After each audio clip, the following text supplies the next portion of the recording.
네, 잠시 기도드리시고 하나님 앞에 찬송드리겠습니다. 하나님 감사합니다. 오늘도 저희들 정말 하나님의 사랑 안에서 이렇게 한 자리에 모여서 하나님 앞에 예배하게 하시니 하나님 감사합니다. 오늘 함께 예배하며 찬양할 때 정말 하나님의 사랑과 하나님이 함께 하심을 경험하는 귀한 예배 될 수 있도록 하나님 함께하여 주시옵소서. 예수 그리스도의 이름으로 기도드렸습니다. 아멘. 시간 조금 어려운 찬양일 수도 있는데요. 하나님께서는 우리가 언제든지 하나님께로 돌아오기를 원하시는 줄로 믿습니다. 이 시간 하나님의 마음을 생각하면서 여호와께 돌아가자 이렇게 함께 찬송하겠습니다.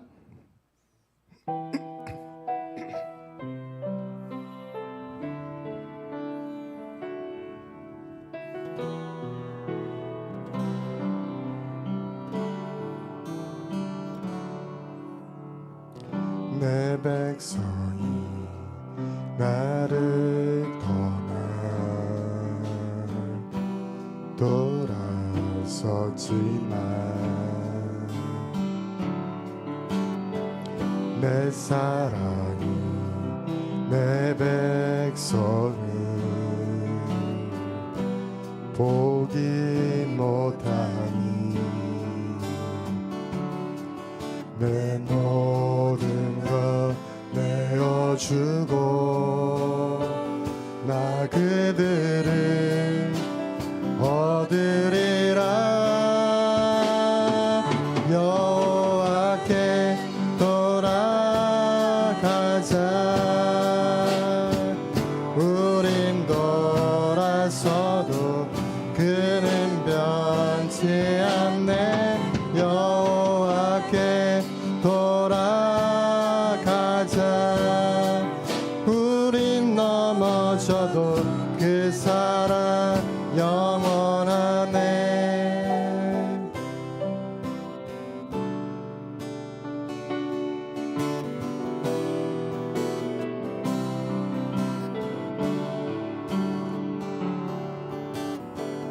내 백성이 나를 돌아섰지만 내 사랑이 내 백성을 보기 못하니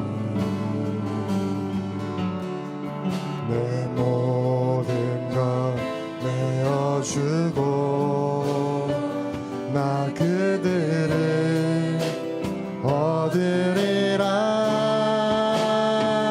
여호와께 돌아가자. 우린 돌아서도 그는 변치 않네. 여호와께 돌아가자. 우린 넘어져도 그 사랑 영원하네. 여호와께 돌아가자. 우린 돌아서도 그는 변치 않네. 여호와께 돌아가자. 우린 넘어져도 그 사랑 영원하네.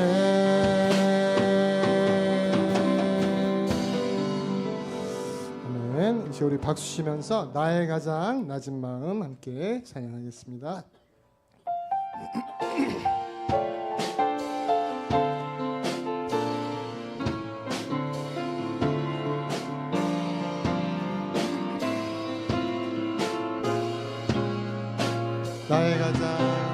나의 가장 낮은 마음 주님께서 기뻐하시고 작은 일에 기쁨을 느끼게 하시는도다. 내가 지쳐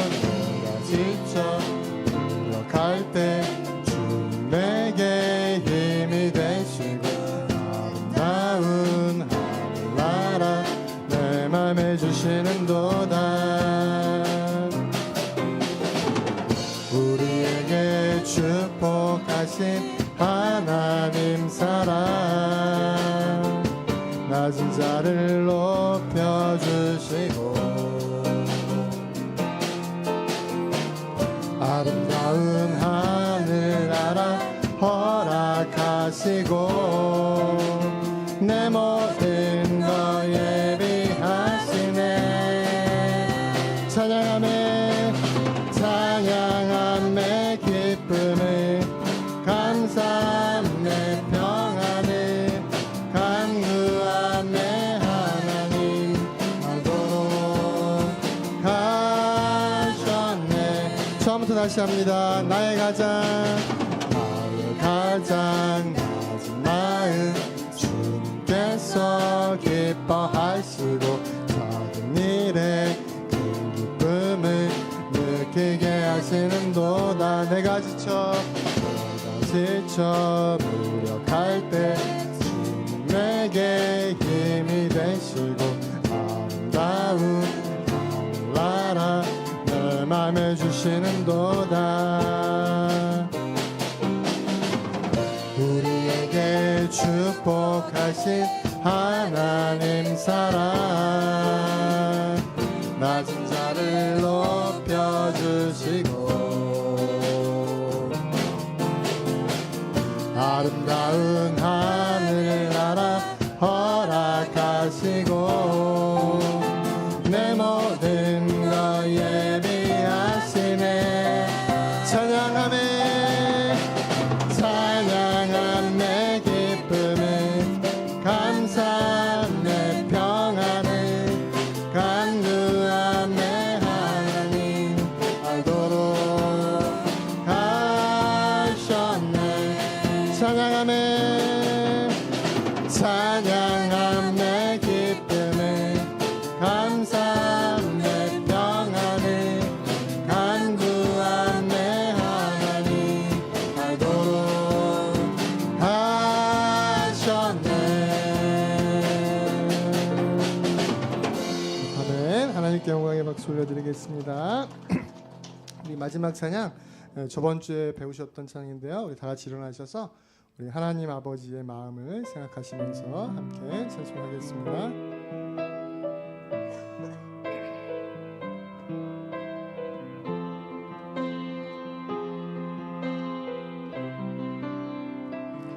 아버지 당신의 마음이 있는 곳에 나의 마음이 있기를 원해요. 아버지 당신의 눈물 피고인 곳에 나의 눈물이 고이길 원해요. 아버지 당신이 바라보는 영혼에게 나의 두 눈이 향하길 원해요.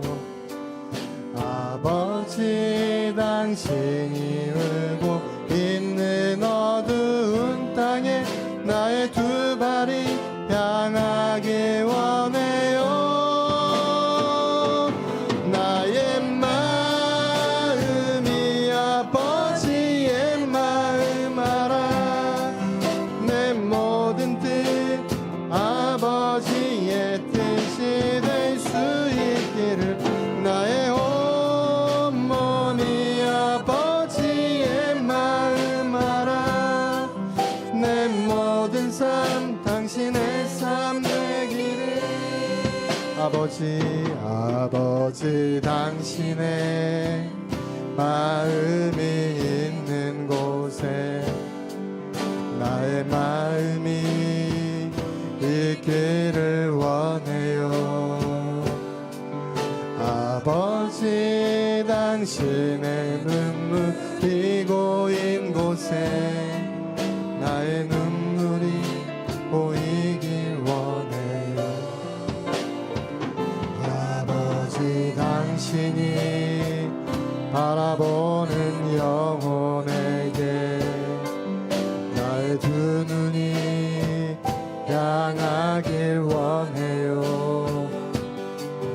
아버지 당신이 울고 있는 어두운 땅에 나의 두 발이 향하길 원해요. 나의 마음이 아버지의 마음 알아. 내 모든 뜻 아버지의 뜻이 될 수 있기를. 나의 온몸이 아버지의 마음 알아. 내 모든 삶 당신의 삶 되기를. 나의 마음이 아버지의 마음 알아. 내 모든 뜻 아버지의 뜻이 될 수 있기를. 나의 온몸이 아버지의 마음 알아. 내 모든 삶 당신의 삶 되기를.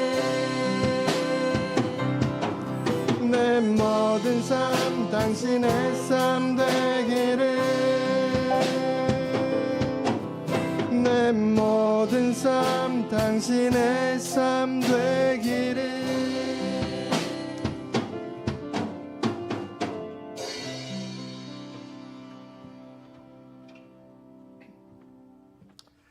다 같이 사도신경 하심으로 신앙 고백 드리시겠습니다.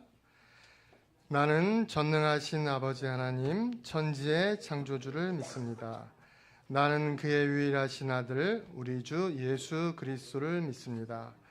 그는 성령으로 잉태되어 동정녀 마리아에게서 나시고 본디오 빌라도에게 고난을 받아 십자가에 못 박혀 죽으시고 장사된 지 사흘 만에 죽은 자 가운데서 다시 살아나셨으며 하늘에 오르시어 전능하신 아버지 하나님 우편에 앉아 계시다가 거기로부터 살아있는 자와 죽은 자를 심판하러 오십니다.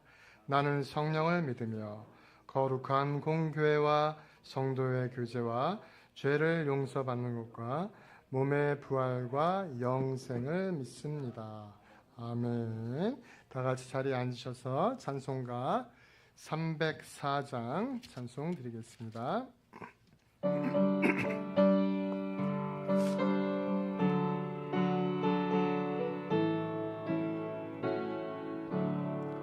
그 크신 하나님의 사랑 말로 다 영 못하네. 저 높고 높은 별을 넘어 이 낮고 낮은 땅 위에 죄범한 영혼 구하려 그 아들 보내사 화목제물 삼으시고 죄 용서하셨네. 하나님 크신 사랑은 증량 다 못하네. 영원히 변치 않는 사랑 성도여 찬양하세. 괴로운 시절 지나가고 땅 위에 영화쇠할 때 주 믿지 않던 영혼들은 큰 소리 외쳐 울어도 주 믿는 성도들에게 큰 사랑 베푸사 우리의 죄 사했으니 그네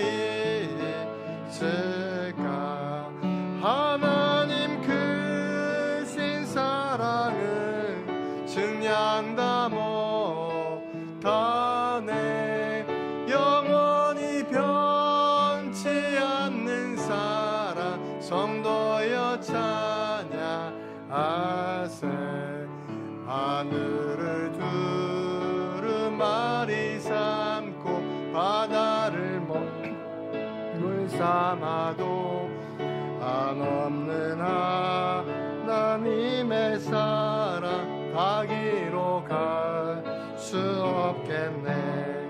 하나님의 크신 사랑 그 어찌 닿았을까.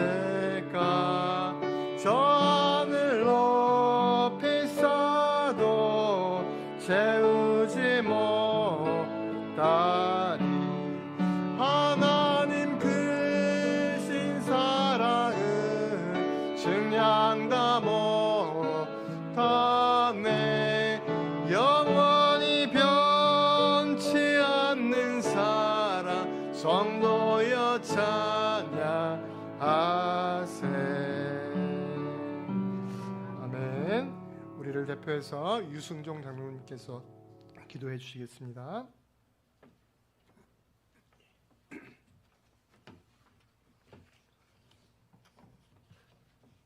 우리 다 함께 기도 올리겠습니다.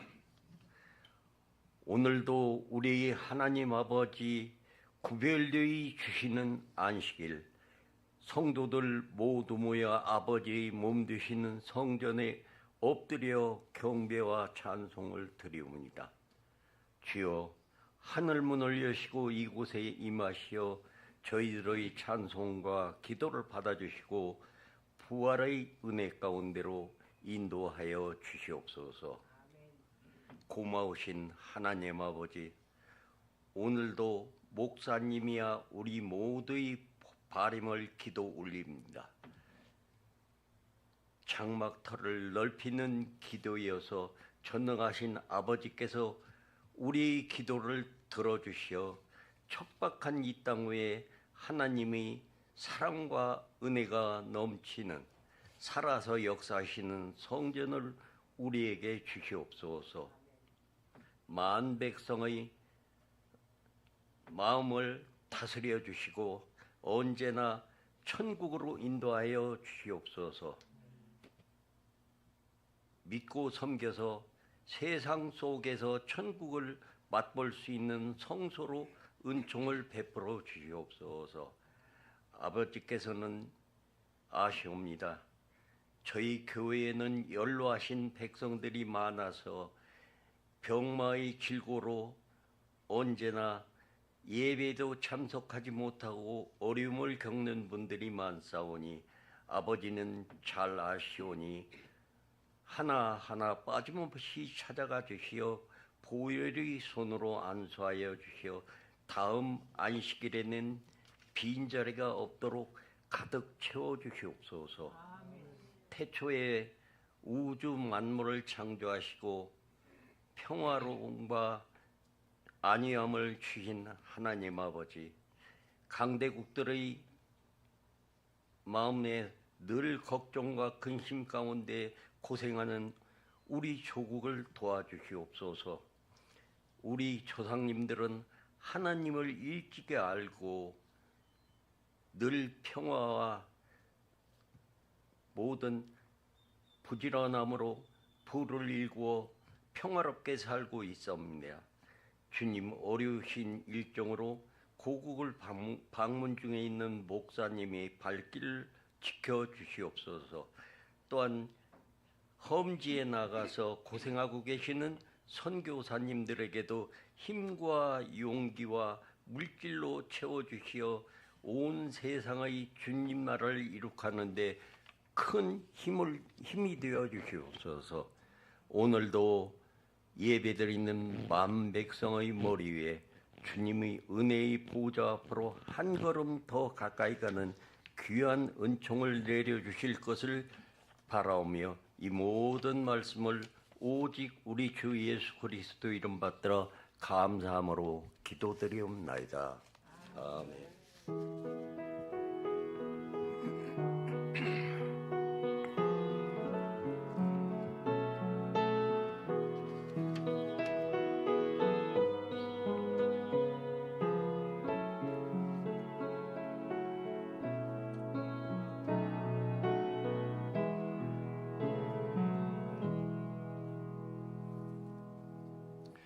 잠시 교회 소식 알려드리겠습니다. 몸이 아프셔서 참석하지 못하신 분들이 많이 있는데 우리 서로를 위해서 같이 기도했으면 좋겠습니다. 목사님께서는 한국에서 돌아오셔서 둘째 따님 어제 졸업하셨는데 의대를 졸업했는데 졸업식 참석차 타주에 출타 중이십니다. 또 목사님 가정을 위해서 잘 돌아오실 수 있도록 또 기도해 주시면 감사하겠습니다. 이 시간 우리 하나님 앞에 예물 드리는 시간 갖도록 하겠습니다. 다 같이 두 손을 앞으로 하시고 우리 만복의 근원 하나님 함께 찬송하겠습니다. 만복의 근원 하나님 온 백성 찬송 드리고 저 천사여 찬송하세 찬송 성부 성자 성령 아멘.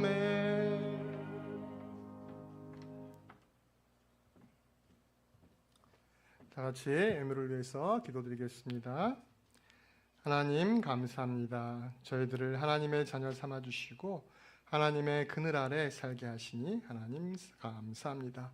우리의 숨쉬는 것도 우리의 삶의 모든 것도 하나님의 은혜임을 기억하며 이 시간 저희들 하나님 앞에 나올 때 빈손으로 놔주지 않고 귀한 예물 드렸습니다. 하나님 우리의 삶을 지켜주시고 우리 언약궤 각 성도 가정예외 하나님께서 함께 하셔서 부족함이 없도록 채워주시고 물질로 인해서 시험 드는 일 없도록 하나님께서 늘 지켜주시옵소서. 뿐만 아니라 이 예물을 통해서 하나님의 나라를 위해 귀하게 쓰이는 이 예물 될 수 있도록 축복하시고 우리 언약의 모든 성도들 물질의 축복으로 인해서 그 축복으로 인해 많은 사람을 위해 나눠주고 또 하나님의 나라를 위해 기꺼이 쓸 수 있는 귀한 믿음의 일꾼들이 많아질 수 있도록 하나님 축복하여 주시옵소서. 특별히 병들음으로 인해서 육신의 연약함으로 인해서 참석하지 못한 모든 우리 지체들에게도 똑같은 은혜를 베푸셔서 늘 하나님께서 함께하여 주시옵소서. 이 시간도 함께하시며 예수 그리스도의 이름으로 기도드렸습니다. 아멘.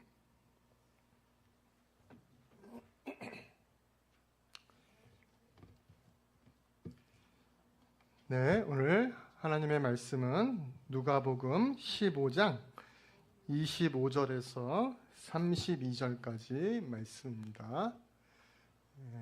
길지 않으니까요. 같이 한 목소리로 같이 읽도록 하겠습니다.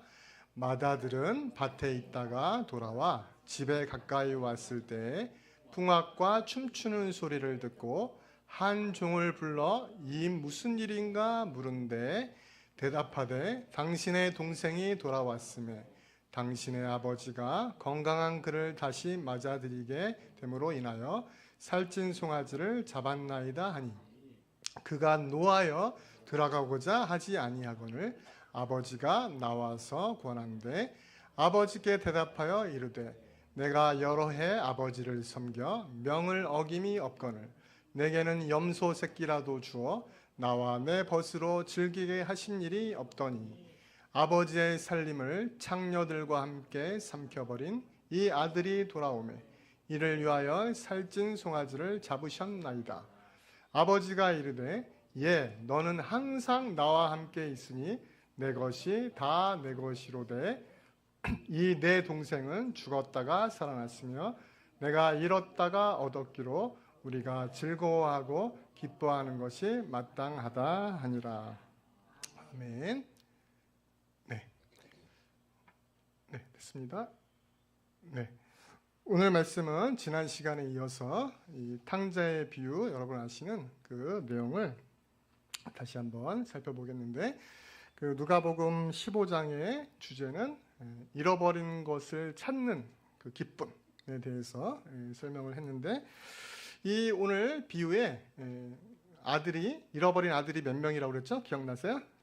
네, 우리는 딱 그냥 보면 한 명일 것 같지만 자세히 살펴보면 잃어버린 아들이 2명이에요. 첫 번째, 둘째 아들은 저번 시간에 살펴봤죠? 정말로 몸이 떠났어요. 멀리 먼 나라로 떠났다가 이제 망해가지고 돌아왔던 그 둘째 아들에 대해서 살펴봤고요. 자, 또 한 명의 아들이 있습니다.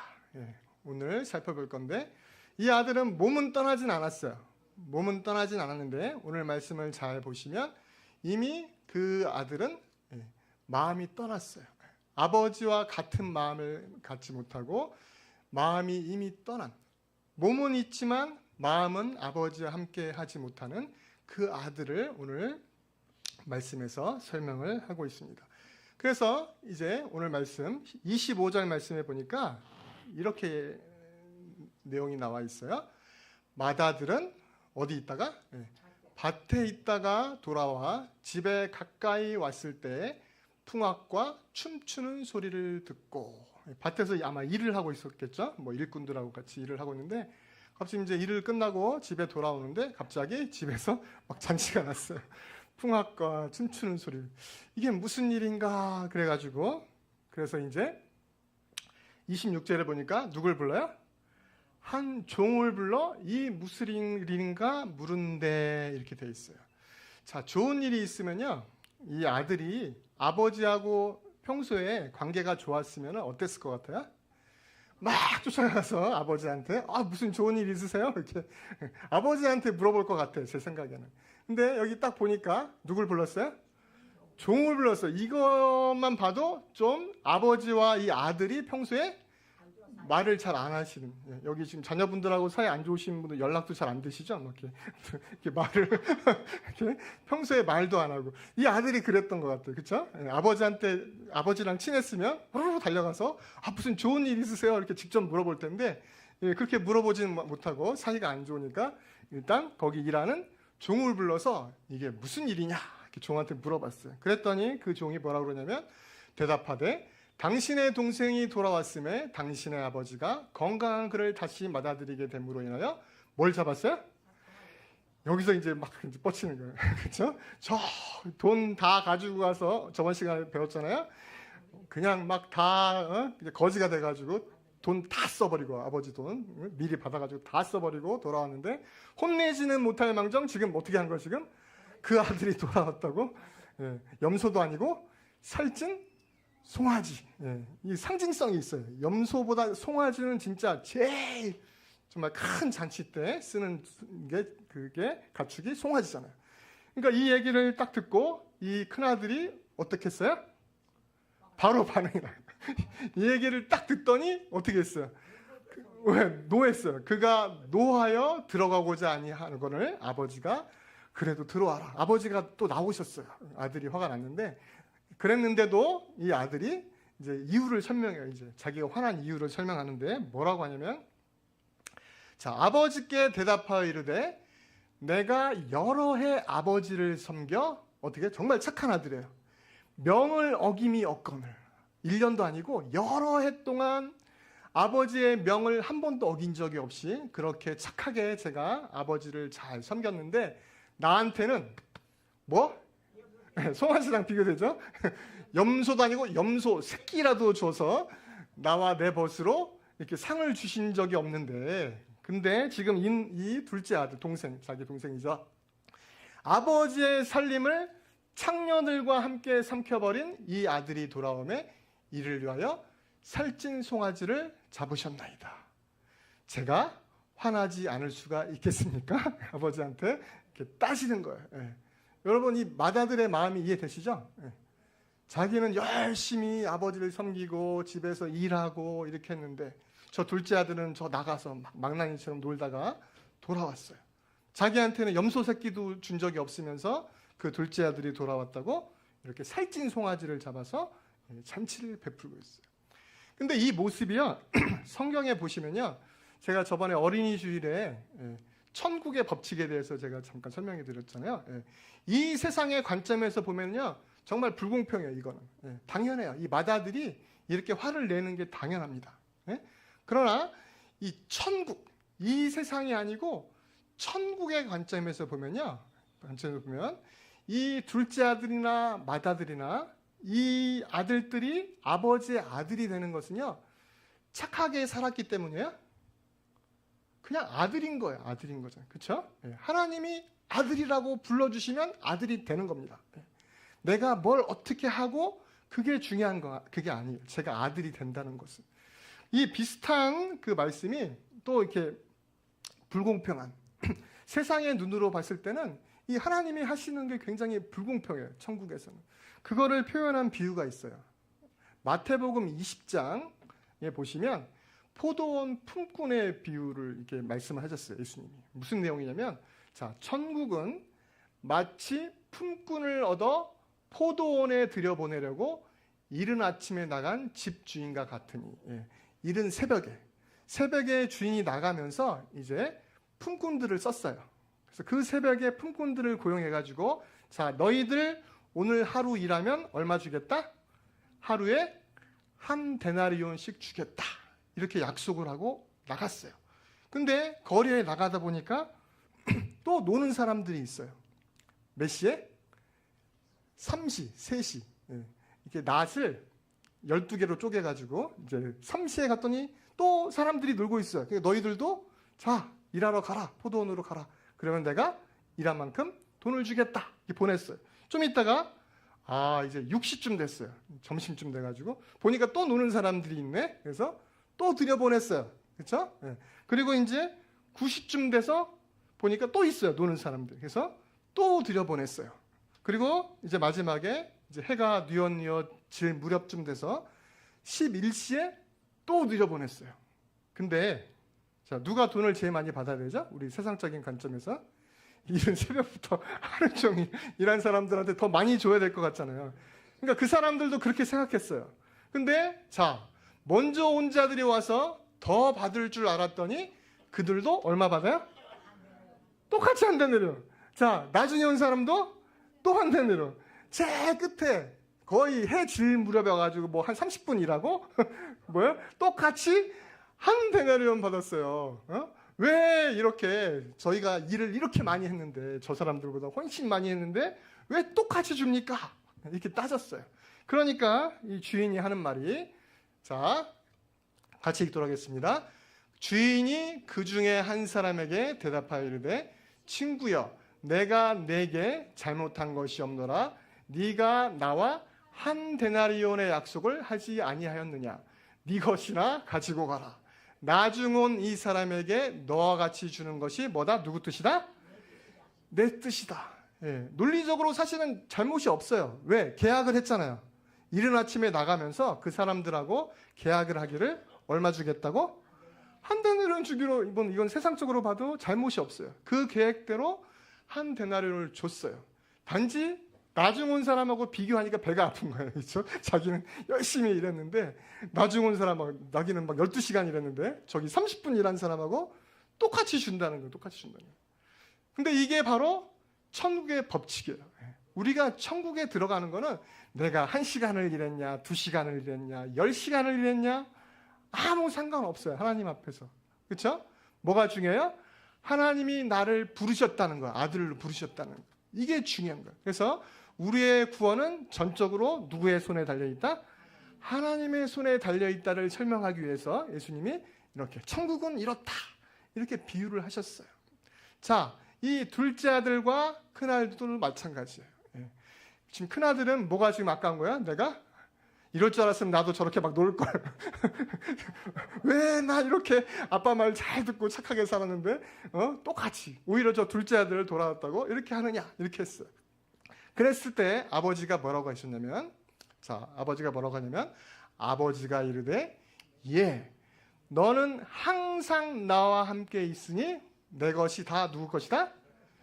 네 것이다는 거예요. 그렇죠? 예.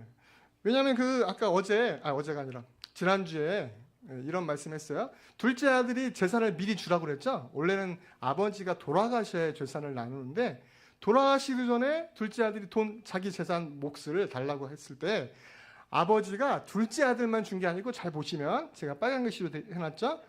아버지가 그 살림을 각각 나눠 주었더니 그러니까 이미 이 아버지한테 있는 거 다 누구 거예요?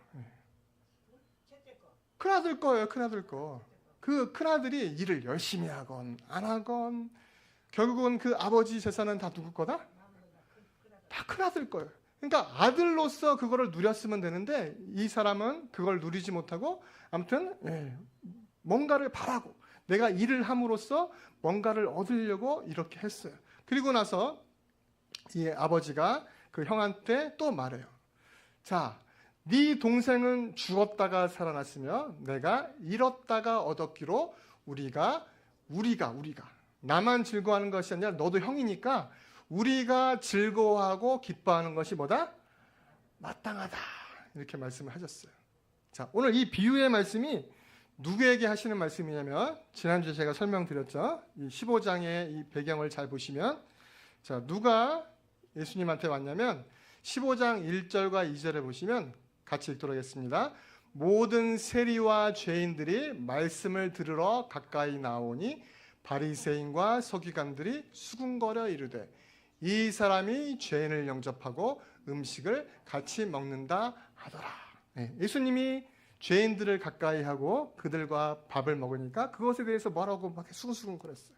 그것에 대해서 예수님이 이제 이 비유를 통해서 답을 하시는 건데, 자, 내가 이 죄인들을 영접하는 것은 누가 그렇게 하기를 원하시기 때문에 하나님의 마음이 잃어버린 자들이 돌아오는 것을 이렇게 기뻐하시기 때문에 나도 그렇게 한다. 그러니까 사실은 이 세리와 죄인들이 이 비유에 나오는 둘째 아들. 그러면 큰 아들은 누구겠어요? 이 사실은 바리새인과 서기관들을 이렇게 비유로 둘러가지고 이 마다들의 이 행동이 바로 바리새인과 서기관들의 모습이었어요. 그래서 예수님이 바리새인과 서기관들에게 하나님은 잃어버린 한 영혼이 돌아오는 것을 무엇보다도 기뻐하시기 때문에 너희들도 어떻게 하라? 하나님의 마음으로 똑같이 죄인들이 돌아올 때 이렇게 기뻐해라. 이렇게 비유로 말씀을 하고 계세요. 그런데 이 사람들이 사실은 대부분의 이 바리새인과 서기관들이 그렇게 하지를 못했어요. 여러분들 바리새인이 어떤 사람인지 아세요? 여러분이 잘 모를 것 같아서 제가 준비를 했는데 정신을 바짝 차리세요. 조금 어려울 수도 있는데. 자, 바리새인들이 어떻게 생겨나느냐? 바리새인들이 어떻게 생겨나냐면 이 이스라엘 주변의 그 지역을 고대 근동이래요. 근동 지역. 근동 아시아인데 그 지역을 이렇게 패권을 장악했던 나라가 있어요. 이제 바벨론부터 시작할게요. 그 이스라엘이 남쪽 유다만 남았는데 그 남쪽 유다 나라가 누구에게 멸망을 했어요? 바벨론이라는 나라에 멸망했어요. 그러니까 그 당시에 바벨론 나라가 그 이스라엘 주변 지역을 이렇게 다 장악을 했어요. 자, 바벨론이 망하고 세력을 잡은 나라가 어디냐면 페르시아. 페르시아라는 나라가 또 그 주변 지역을 다 장악을 했어요. 자, 그 다음에 페르시아 다음에 이제 한 번 또 세계를 확 정복한 왕이 있어요. 여러분도 다 잘 아는 알렉산더 대왕이 그 주변 지역을 다 점령을 하고 저 인도까지 갔는데 부하 장수들이 이제 그만합시다. 너무 힘드니까. 그래서 반대를 하고 인도까지 갔다가 돌아왔는데 돌아오는 도중에 몇 살에 죽었어요? 32살에 갑자기 죽어버렸어요. 갑자기. 원인 모를 병으로 갑자기 죽었어요. 그러니까 문제가 뭐냐면 후계자를 딱 세워놓으면 왕이 죽어도 그 후계자가 다음 왕이 되면 되는데 이때 이 알렉산더 대왕의 아들이 갓난아기예요. 그러니까 이제 후계자가 이제 딱 정해지지 않고 정치가 막 혼란하니까 알렉산더 대왕의 부하들이 막 서로 이제 싸워요. 그래서 나라가 막 4개, 5개, 3개로 갔다가 이렇게 막 아무튼 복잡해요. 이걸 설명하면 여러분들 너무 머리 아프니까. 아무튼 이 부하들이 이렇게 막 저 이집트 땅은 누가 또 점령을 하고 이제 그 이스라엘 주변 땅은 누가 점령하고 그것도 막 싸웠다 뭐 아무튼 이렇게 막 복잡해요. 그러다가 이제 나중에 이 이스라엘 주변 지역을 점령했던 그 왕조가 있는데 그러니까 알렉산더 대왕의 부하 중에 한 명이 이제 왕조를 세우고 나라를 다스렸는데 그 나라가 셀류코스 왕조였어요. 지금까지 잘 따라오셨죠?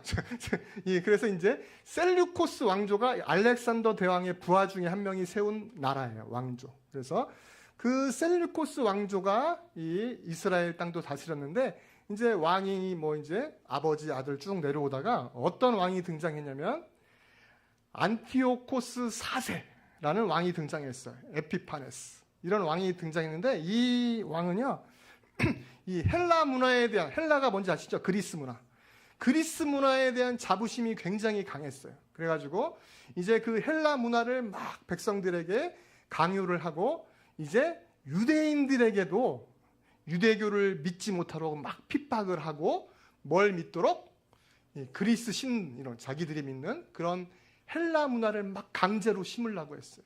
그래가지고 이제 그러니까 뭐 할례도 못하게 하고 막 금지시키고 이렇게 막 유대교를 핍박하다가 이제 이게 막 정도가 점점 심해지다가 어떤 사건이 터졌냐면 예루살렘 성전을 모독한 것, 멸망에 가증한 것이 성전에 쓰는 다니엘서에 예언된 대로 그 성전에 굉장히 모독적인 이제 일을 저질렀는데 예루살렘 성전에 뭘 세워야? 제우스 신 아시죠? 네, 그리스 신화에서 제일 힘센 신. 제우스 신상을 세우고 또 그 번제단 위에다가 뭘? 돼지고기를 제물로 바쳤어요. 저번 시간에 배웠죠? 돼지가 얼마나 유대인들이 금지시하는 그런 짐승인지 배우셨죠? 근데 제우스 신상을 세울 뿐만 아니라 거기다가 무슨 고기를? 돼지고기를 막 제물로 바쳤어요. 이렇게 막 유대교를 핍박을 막 했어요. 그러니까 유대인들이 가만히 있겠어요? 다 이제 들고 내렸어요. 예. 이제 쥐도 밟으면 꿈틀거리죠. 지렁이죠, 지렁이. 이제 난리가 났어요. 너무 이제 심하게 도가 지나치게 이렇게 핍박을 하니까 유대인들이 강력하게 이제 이 왕에 대해서 정책에 대해서 저항을 했어요. 그래서 이제 우리가 철저하게 유대교를 지키자. 하나님의 말씀을 지키고 유대교를 지키자. 이렇게 해서 일어난 사람들을 어떤 사람들이라고 했냐면 하시딤이라는 사람들이 일어났어요. 그게 경건한 사람들 이런 뜻이에요. 경건한 사람. 예, 우리는 경건하게 하나님을 믿는 신앙을 지켜야겠다. 그래서 저항을 하고 우리나라 같으면 독립운동처럼 거의 이 왕에 대해서 저항했던 사람들이 있었어요. 근데 이 사람들이 이제 세월이 지나면서 여러 가지 분파로 갈려졌어요. 그래서 이제 예수님 당시에 이 하시딤에서 갈라져 온 분파들이 있었는데 여러분 이제 성경에서 많이 들어봤죠? 바리새파, 사두개파, 에세네파. 세례요한 같은 경우는 아마 에세네파의 이런 철저한 금욕을 추구했던 이런 사람들인데 아무튼 오늘은 이제 바리새파가 중요하니까 그러니까 이 경건한 사람들 사실은 하나님을 잘 섬기고자 했던 그 사람들의 후예였어요. 바리새파가. 그래서 이 사람들의 특징은 뭐냐면 바리새파의 특징은 뭐냐면 율법을 철저하게 문자 그대로 지켜요. 그리고 율법을 지키기 위해서 그 조상들이, 장로들이, 어르신들이 이렇게 막 여러 가지 유전이라고 그래요. 이렇게 뭐 어떻게 철저하게 조목조목 뭐 안식일에는 어떻게 하고 뭐 몇 미터 이상 걸어가면 안 되고 뭐 이런 그런 게 있는데 그런 것까지도 철저하게 지키려고 노력했던 사람들이 바리새파예요. 제가 신혼여행을 성지순례로 갔다 왔어요. 성지순례. 그래서 그때 이스라엘도 갔었는데 호텔을 갔더니요. 한쪽은 평범한 엘리베이터예요. 이렇게. 한쪽은요. 층을 누르는 버튼이 없어요. 버튼이 없어. 그게 무슨 엘리베이터냐면 이 유대교를 철저히 믿는 사람들은요. 안식일 날 버튼을 누르면 그게 일이에요. 버튼을 누르면 안 돼. 그러니까 그거는 뭐예요? 유대교를 믿는 사람들을 위한 별도의 엘리베이터. 그러니까 안식일 날 이것도 안 누르고 그냥 엘리베이터를 탁 타면은 알아서 한 층씩 딱딱 쓰는 거죠. 이걸 누르지 않고. 그러니까 그 정도로 무슨 여러 가지 규칙들을 만들었는데 그것까지도 철저히 지키려고 노력했던 사람들이 누구냐면 바리새인들이에요. 바리새파 사람들. 자, 그러니까 이렇게 막 이 유대교를 철저히 지키려고 하니까 사람들이 존경하겠어요? 안 존경하겠어요? 예, 존경했어요. 이렇게 인정을 받고. 근데 이게 지나치니까 이 사람들이 이제 뭐야? 이제 권위주의가 생겼어요. 막 권위가 생기고 또 이제 다른 사람들 앞에서 내가 의로운 척하고 이런 사람들. 자, 그리고 오늘 바리새인들과 누가 왔다고요? 서기관들. 서기관은 영어로 하면 스크라이브인데 이게 쓰는 거. 그러니까 오늘날은 인쇄기가 있으니까 책을 만들 때 그냥 막 쭉 빨리 만들잖아. 예전에는 인쇄기가 없으니까 어떻게 해야 돼요? 다 써야 돼요. 그러니까 이 사람들이 제일 첫 번째 하는 일이 뭐냐면 이 율법책, 이 책을 뭐예요? 써가지고 또 한 권을 만드는 거죠. 그리고 그걸 잘 쓰기 위해서는 율법을 잘 알아야 돼요. 막 쓰다가 그냥 틀릴 수가 있잖아요. 그러니까 율법을 연구하고 그리고 잘 써서 했던 사람들인데 대부분이 누구였냐면 바리새인들이었어요. 그러니까 바리새인들 중에 제일 높은 사람들이 바로 이 서기관들이었어요. 힘이 있는 사람들. 그래서 이 바리새인들이 사실은 처음에는 제가 방금 쭉 역사를 설명했지만 맨 처음에는 그 유대교를 핍박하는 그런 왕에 대항해서 뭐야? 우리 하나님을 믿는 신앙을 지키자. 좋은 뜻에서 시작했어요. 그래서 그리고 하나님의 말씀을 철저히 지키자. 말씀대로 살자. 글씨 한 톨도 틀리지 않고 잘 지키자. 이렇게 시작을 했어요. 근데 그게 이제 그 근본 정신을 잊어버리고 어떻게 됐어요? 형식과 외식, 유선을 떠는 그런 변절이 막 돼버렸어요. 그러니까 예수님이 사역하실 때 예수님이 바리새인들을 향해서 계속 이거를 막 지적했어요. 이 알맹이는 빼버리고 율법의 근본 정신이 뭐예요? 우리가 누구를 사랑하는 거예요? 하나님을 사랑하고 이웃을 사랑하는 거예요. 그 중에서도 또 제일 중요한 건 우리가 누구를 사랑하는 거? 하나님을 사랑하는 거예요. 그래서 우리가 하나님의 계명을 지켜야 하는 이유가 있어요. 왜 지켜야 하죠? 하나님을 뭐 하기 때문에? 사랑하기 때문에 지키는 거예요. 우리가 계명을 지키는 거. 아멘? 이걸 잊어버리면 안 돼요.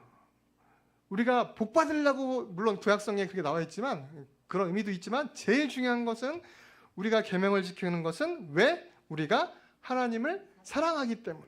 그래서 요한일서 5장 3절에 보면요. 하나님을 사랑하는 것은 이것이니 우리가 그의 계명들을 지키는 것이다. 그의 계명들은 무거운 것이 아니로다. 그러니까 계명을 지킬 때 우리가 하나님을 사랑하는 마음으로 지키면 그 계명을 지키는 게 무겁지 않고 즐거워요. 근데 하나님을 사랑하는 마음이 없이 이거 안 지키면 하나님한테 혼날 거야. 내가 이걸 함으로써 하나님한테 뭔가를 받아내야지. 막 이렇게 노력하면서 지키면은요. 그 계명을 지키는 것이 굉장히 힘들어요. 제가 이 말씀을 준비하면서 이런 예가 떠올랐어요. 저희 자녀가 딸이 하나 있고 아들이 하나 있어요. 그래서 큰애가 딸인데 딸은 첼로를 배워요. 첼로를 배우고 이제 아들은 바이올린을 배워요. 근데 이 두 아이가 이 악기를 배울 때 좀 차이가 있어요. 이 딸아이는 첼로를 막 연습을 하는데 목적이 뭐냐면 점수만 잘 받으면 돼요. 아무튼 평소에 안 하다가 이제 첼로 시험 때거든 막 하는데 짜증 내겠어요, 안 내겠어요? 엄청 짜증 나죠. 하기도 싫은데 단지 뭐 하기 위해서 점수 내려고. 근데 우리 아들놈은 이렇게 잘 보시면 우리 드럼을 칠 때도 굉장히 즐겁게 치죠. 네. 바이올린을 배울 때도 즐거워요, 즐거워. 즐거우니까 연습할 때도 막 즐겁고 점수도 물론 잘 나오겠죠. 이 차이예요, 이 차이. 그래서 이 계명을 지킬 때 이렇게 즐거운 마음으로 지키느냐, 아니면 이렇게 뭔가 목적을 가지고 즐겁지 않지만 무서워서 억지로. 그게 사실은 맏아들의 모습이에요. 맏아들의 모습. 그 맏아들 바리새인들인데 다른 사람들로부터 인정받기 위해서 또 이걸 통해서 뭔가 얻어내야 돼요. 하나님한테 얻어내야 돼요. 그래서 이 맏아들에 보시면 자 아까 다시 한번 볼게요. 아버지께 대답하여 이르되 내가 여러 해 아버지를 섬겨 명을 어김이 없거늘 내게는 염소 새끼라도 주어 나와 내 벗으로 즐기게 하신 일이 없더니. 평소에는 잘 몰랐는데 이 말을 통해서 이 맏아들의 내면 깊은 곳에 내가 열심히 이렇게 아버지 말을 잘 지키고 하면 아버지가 뭐라도 주겠지. 약간 속에 뭔가 목적이 있어서 이렇게 막 명을 지켰어요. 즐거웠을까요? 안 즐거웠을까요? 즐겁지 않았어요. 즐겁지 않았어요. 그래서 그러니까 이 아들에게 아버지가 아까 말씀드렸듯이 너는 항상 나와 함께 있으니 내 것이 다 내 것이로다. 사실은 중요한 게 뭐냐면 우리가 누구랑 함께 있느냐 이게 되게 중요한 거예요. 이 맏아들이 누구하고 함께 있었어요? 아버지하고 같이 있잖아요. 그걸 즐겨야 돼요. 제가 뭐 아버지의 말을 지키고 안 지키고 이걸 떠나서 제일 중요한 거는 뭘 즐거워해야 돼요?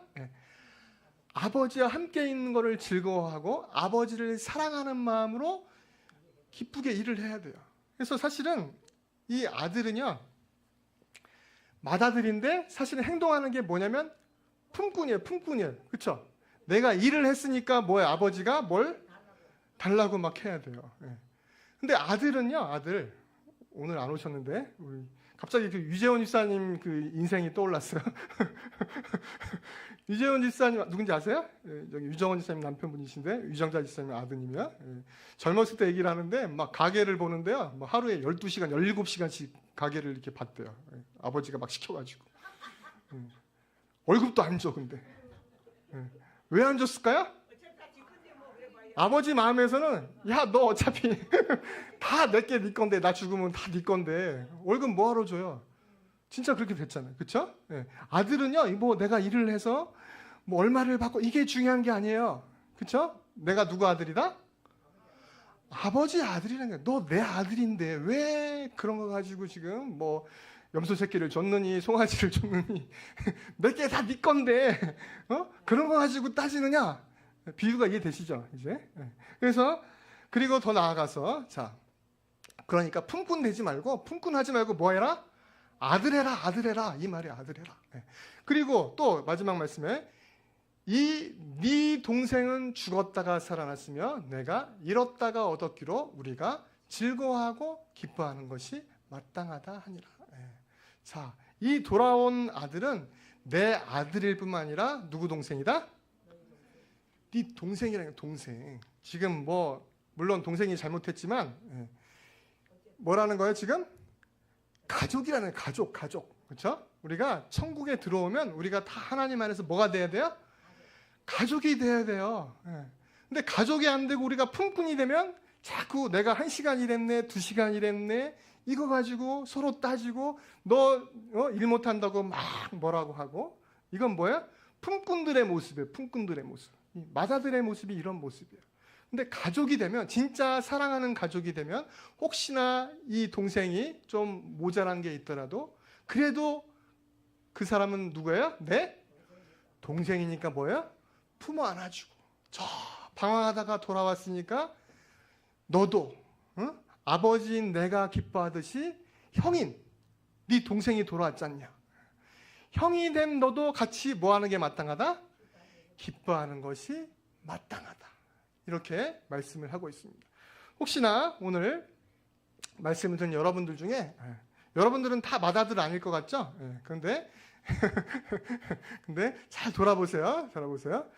이 제가 팀 켈러 목사님의 글을 굉장히 좋아하는데, 이 목사님이 우리가 구분해야 될 게 있다고 그랬어요. 구분해야 될 게 있는데, 복음하고 종교를 구분해야 돼요. 제가 전에도 한번 말씀드린 것 같은데, 자, 복음은 뭐냐면 아까도 말씀드렸지, 우리가 구원받는 것은 오직 누구의 손에 달려 있어요? 하나님의 손에 달려 있어요. 근데 이 맏아들처럼, 아까 포도원 품꾼의 일꾼들처럼 내가 구원받는 것이 조금이라도 누구의 공로? 내 공로가 들어가면 그거는 복음이 아니라 뭐가 되냐면 종교가 되버려요. 종교. 내가 다른 사람들보다 헌금을 많이 하니까 나는 구원받을 확률이 더 높아. 그렇죠? 나는 새벽 예배를 열심히 나와. 그렇기 때문에 조금은 다른 사람보다 좀 확률이 높아. 그렇죠? 나는 쟤보다는 좀 욕을 덜해. 그러니까 좀 더 높아. 조금이라도 이런 마음이 있다면 그것은 복음이 아니라 뭐예요? 종교가 돼버리는 거예요. 그러니까 우리의 모든 구원은 누구의 손에 달려있다? 하나님의 은혜입니다. 이거를 인정하는 것이 복음이에요. 복음. 그리고 또 한 가지 중요한 게 있어요. 자, 복음을 통해서 우리가 구원받았어요. 그 구원받은 사람들은 어때요? 너무 은혜가 감사해서 이제 즐겁게 하나님의 계명을 억지로 뭘 받으려고 지키는 게 아니라 뭐야? 계명을 지키는 자체가 즐거워요. 왜? 누구를 사랑하기 때문에? 이 보잘것없는 나를 구원해 주셨기 때문에 그 은혜가 너무 감사해서 뭐야? 기쁘게 헌금하고 막 집 팔아서 헌금하고, 집 팔라는 얘기는 아니지만 아무튼 그런 분들도 있어요. 남한테 보이려고 하는 건 나쁘지만 진짜 감동이 와가지고 자신의 재산을 팔아서, 성경에 보면 바나바 같은 분들도 재산을 팔아서 사도들 앞에 내려놓았어요. 그런 역사가 일어나요. 진짜 즐거워서 하시는 분들은. 그래서 그 복음의 결과가 우리 안에 나타나야 되는 줄로 믿습니다. 그래서 오늘 말씀을 통해서 우리는 맏아들이 되면 안 돼요. 그렇죠? 이 맏아들처럼 품꾼이 되면 안 돼요. 이미 다 주셨어요, 여러분들에게. 우리는 품꾼이 아니라 뭐다? 아들이에요. 아들이고 우리는 하나님 안에서 한 가족인 줄로 믿습니다. 이거를 다른 말로 표현하면, 우리 팀 켈러 목사님 얘기를 빌어서 표현하면, 우리가 뭐가 되면 안 돼요? 종교인이 되면 안 돼요. 종교인이 되면. 그렇죠? 내가 뭐 좀 했다고 그걸 통해서 뭔가를 막 드러내려고 하면 안 돼요. 그렇죠? 어떤 교회 보면요, 진짜 막 그 교회는 그 권사님이 다 먹여 살려요. 근데 조금 아쉬운 거는 좀 티를 내시려고 해요. 그게 좀 아쉬워요. 그러지 말고 진짜 크리스찬은 뭐예요? 티내려고 하는 게 아니라 너무 사랑해서, 하나님을 사랑하고 우리 성도님들이 다 내 진짜 가족 같아서 사랑하는 마음으로 하게 되면요, 티내고 싶을까요? 안 싶을까요? 전혀 기쁜 마음으로. 그래서 이렇게 맏아들처럼 내가 뭘 했다고 하나님 앞에 티내려고 하는 것이 아니라 기쁜 마음으로 하나님을 사랑하며 하나님을 섬기는 저 여러분들이 다 되시기를 주의 이름으로 축원합니다. 같이 기도드리겠습니다.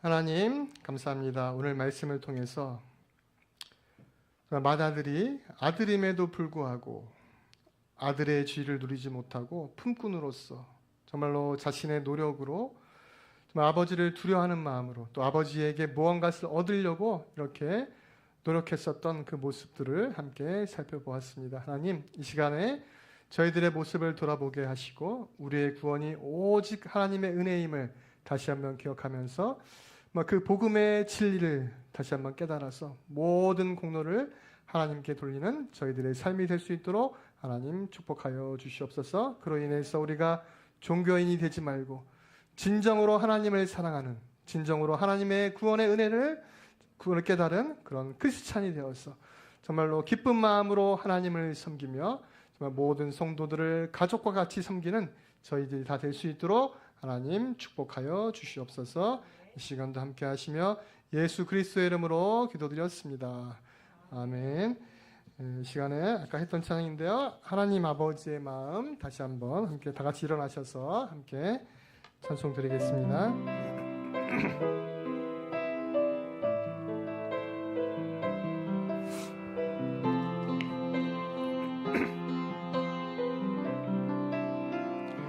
아버지 당신의 마음이 있는 곳에 나의 마음이 있기를 원해요.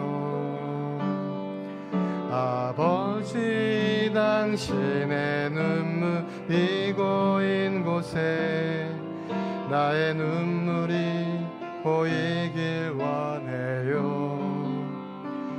아버지 당신이 바라보는 영혼에게 나의 두 눈이 향하길 원해요.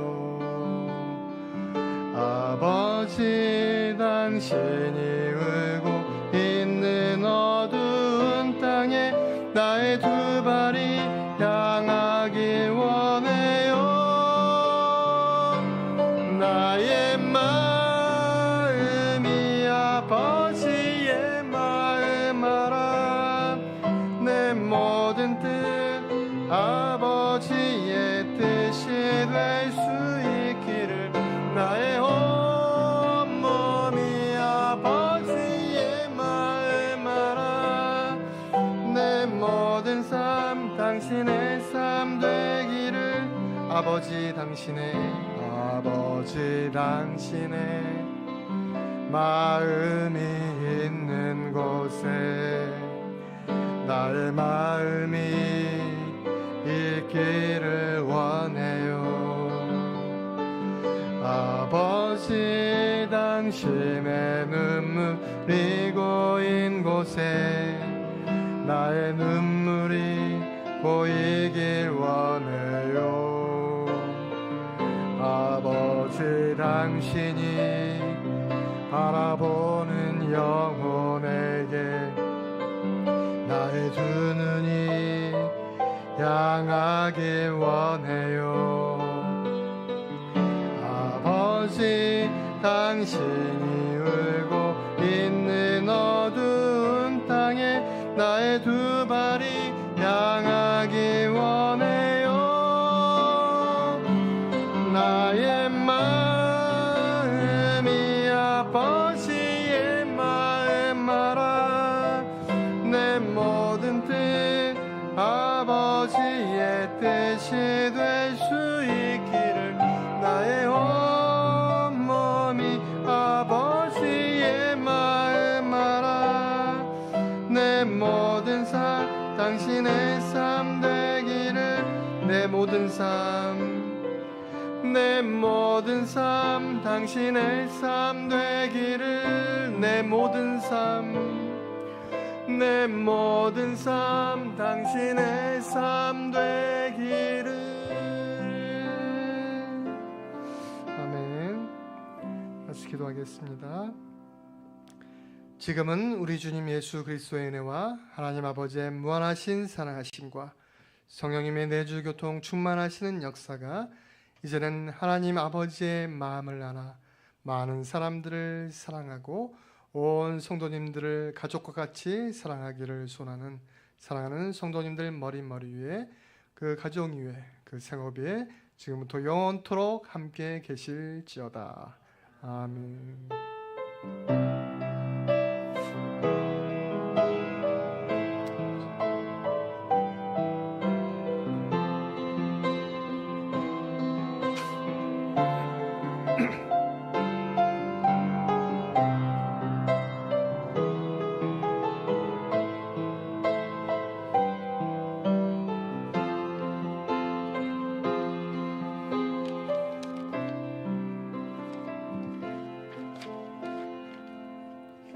네, 예배 마쳤습니다.